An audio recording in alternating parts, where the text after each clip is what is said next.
井伊直政の西郷。どうする家康に学ぶ日本史。関ヶ原で奮戦するが狙撃され。井伊直政は徳川四天王三傑の一人で、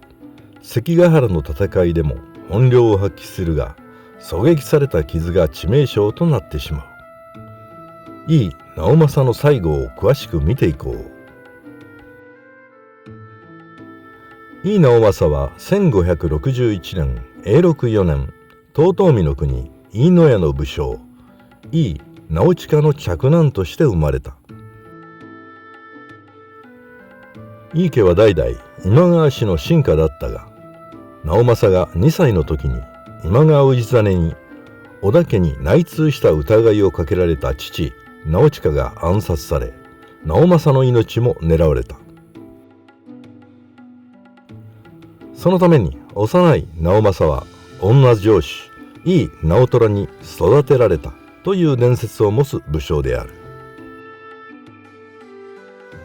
ただし残念だが現在では直虎が男性であったことが判明している。それはともかく15歳の時に直政は鷹狩りに訪れた徳川家康に見出され、家康の小姓として数々の武功を挙げている。直政は強靭な体力を持ちながら一見華奢に見えるイケメンであったために、秀吉の母大政所にも一目惚れされている。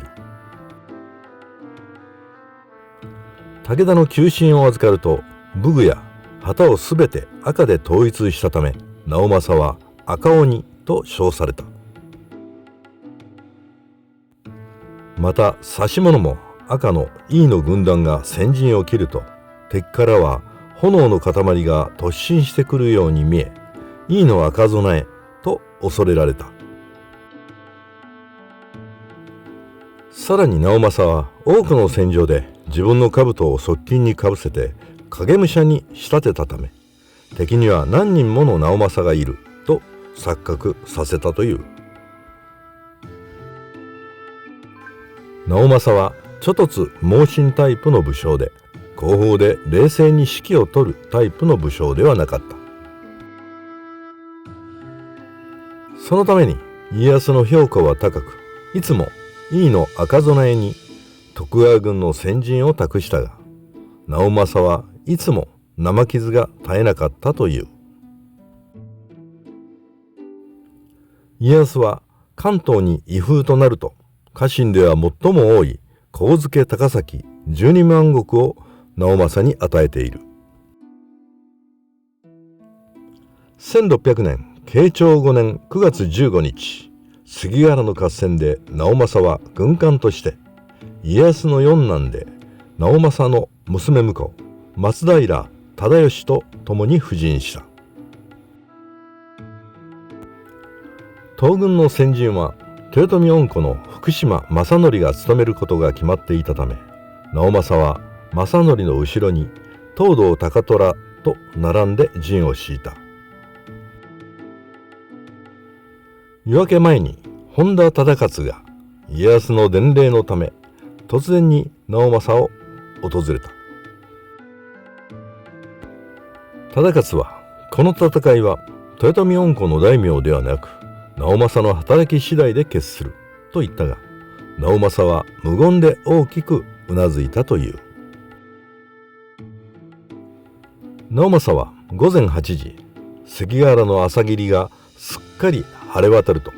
急に福島隊の横をすり抜けて先陣を切った。正則が慌てて抜け駆けは許さんぞと叫んだが、直政は偵察だと言ってそのまま前進して敵陣に突進している。これを合図に関ヶ原の合戦は始まったが、家康は戦いは勢いで決することを知り尽くしていた。石田三成は豊臣秀頼の名のもとに家康討伐の命令を下していたため、豊臣恩顧の大名たちがいつ寝返りしても不思議ではなかった。また豊臣恩子の福島正則らが一方的に活躍されても、今後の天下仕置きに障害になると家康は考えたのである。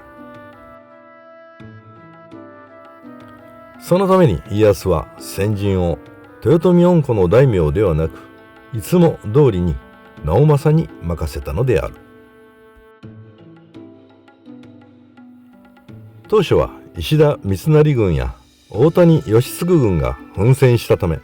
西軍有利で戦いが進行した。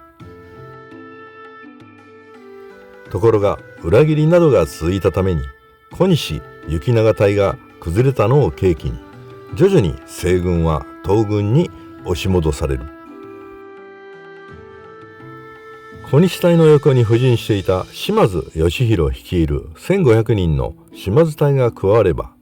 西軍は持ち直したかもしれないが、島津隊に動く気配は全くなかった。そして西軍が総崩れの様相を呈すると、逃げ場を失った島津隊は突如として家康本陣に突進する。いわゆる有名な島津の軒口である。これを見た直政は家康を守るために一騎掛けで島津隊に襲いかかっている。直政らは追撃してしんがりの島津豊久を討ち取ったが、敵の鉄砲隊に狙撃される。肩を撃ち抜かれた直政はそのまま気を失って落馬している。無事に救出された直政らの活躍で、家康を天下人として決定づけた関ヶ原の戦いは東軍が勝利する。直政は箕輪12万石から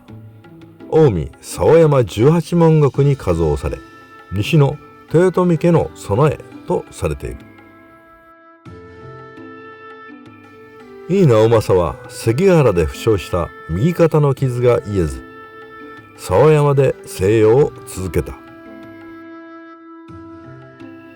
しかし直政は病を押して毛利、長宗我部、島津らの戦後処理に奔走したが、無理がたたって翌々年の1602年慶長7年2月41歳で逝去した。直政の死因は鉄砲玉による塩害か破傷風による敗血症だとされている。直政の死後に後を継いだ二代目藩主直次が居城を沢山から移し、彦根城を完成させている。しかし直次は病弱で大阪の陣に参陣できなかったために、家康の怒りを買い、直勝と改名すると安中藩3万石の藩主にくら替えされている。